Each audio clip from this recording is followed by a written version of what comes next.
So in the second part, we're going to talk about geometric sequences. A geometric sequence is an ordered list of numbers in which each term after the first is found by multiplying the previous one by a fixed non-zero number called a common ratio. So when it's geometric, we're multiplying.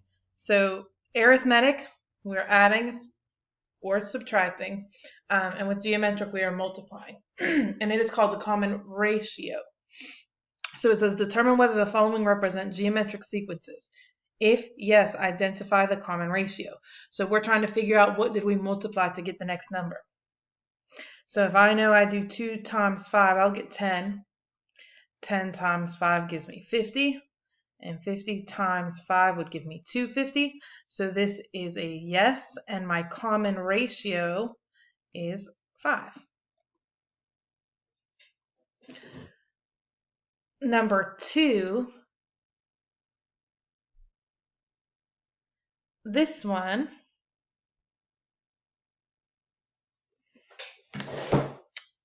we can see that they're getting smaller this time. So we're not going to be multiplying by a whole number. We're going to be multiplying by a fraction. And for this one, it's times 1/3. Times 1/3 times 1/3. So instead of saying we were dividing by 3, we'll use that we were multiplying by a third, which essentially is the same thing. So this one is a yes, and my common ratio is 1/3. Pause the video and try to answer 3, 4, 5, and 6.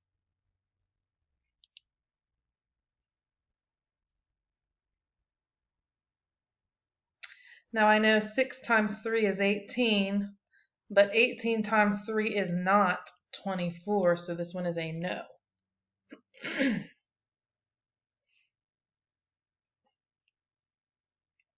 And number 4, this one would be times -2.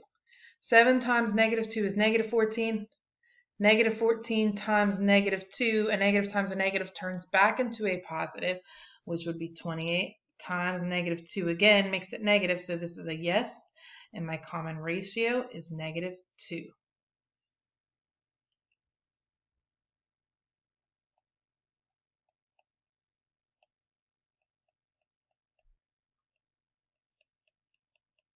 So number 5 would have been a yes, and our common ratio is -1/2.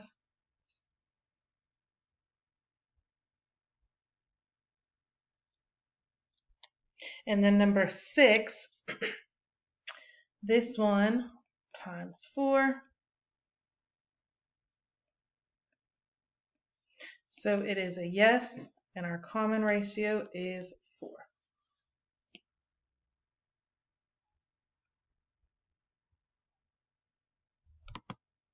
So the nth term of a geometric sequence can be found using the following formula.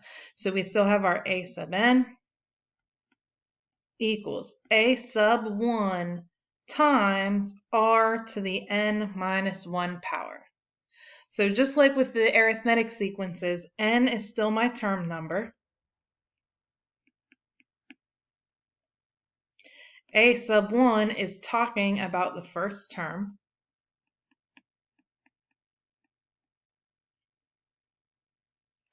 And r is our common ratio.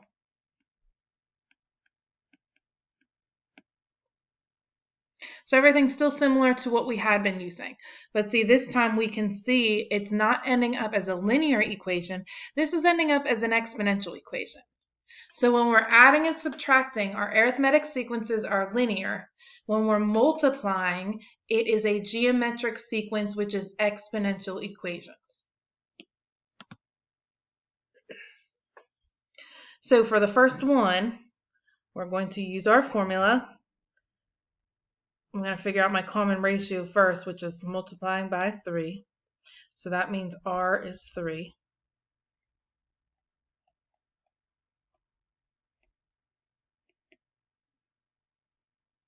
So we have our a sub n.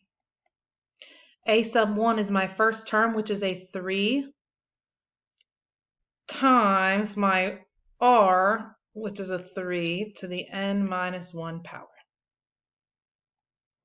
And then that's it. We don't have anything else to simplify.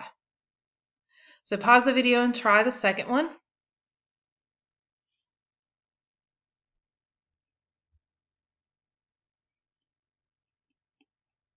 So our common ratio in the second one was -5. So when we plug it in this time,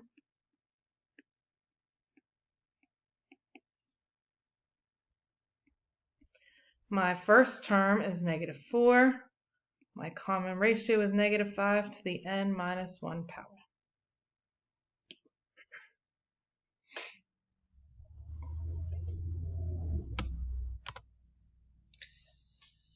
So for our test questions, this is which exponential function best fits the data in the table below. So this time they're telling us that it is exponential, and we are going to use Desmos. Instead of sitting there and plugging in our x values to see which one is correct, what we can use is we can use our Desmos calculator and plug that table in, but this time it is exponential.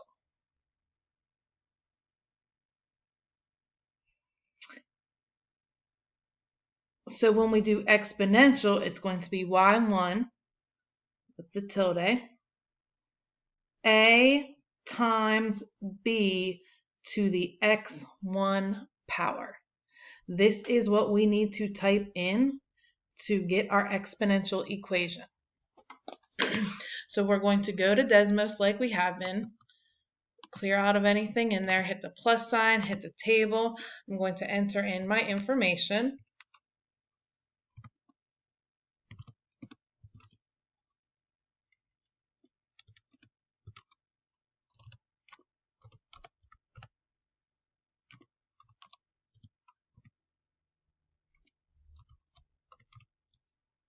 And we'll come down, y1. Remember, it's shift and the button next to 1.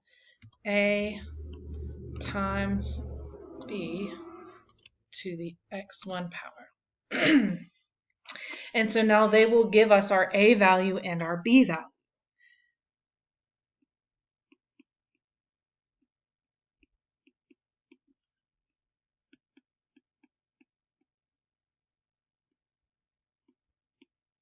So what I'm going to do is I'm going to come back to my answer choices. I wrote down my a value and my b value. So if we're going to be rounding, my a, I can see is 2. And all of these have, it's going to be a times b to the x. All of those have a 2 in front. So right now I can't get rid of any of those answer choices. My b value, we can see it's rounded to the nearest 10th. So I would look at the number, the second number, and it is a 9, which means that is going to round up to a 1.1. So then our answer would have been letter B.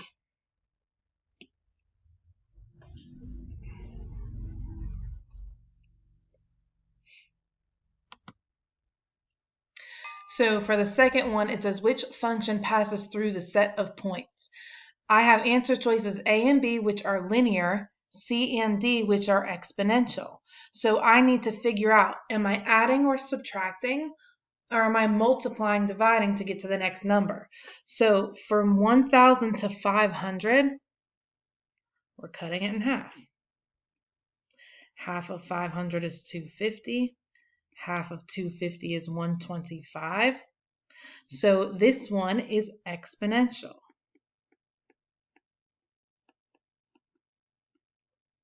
And since it is exponential, I can get rid of answer choices A and B. So now I just need to determine whether it is going to be C or D. And then what we can do is type into Desmos.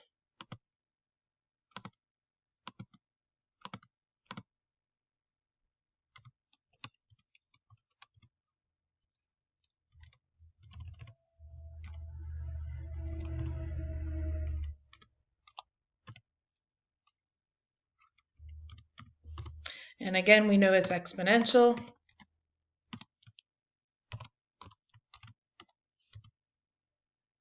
And so my A value is 1,000, my B value is 0.5. So that tells me my answer is going to be letter C.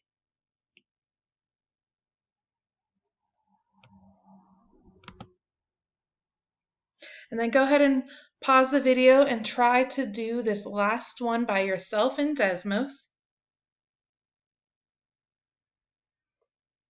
So they're telling us that it's going to be exponential. So again, same thing every time in Desmos. We're using our y1, a times b to the x1 power. So we'll clear out of anything that was in there.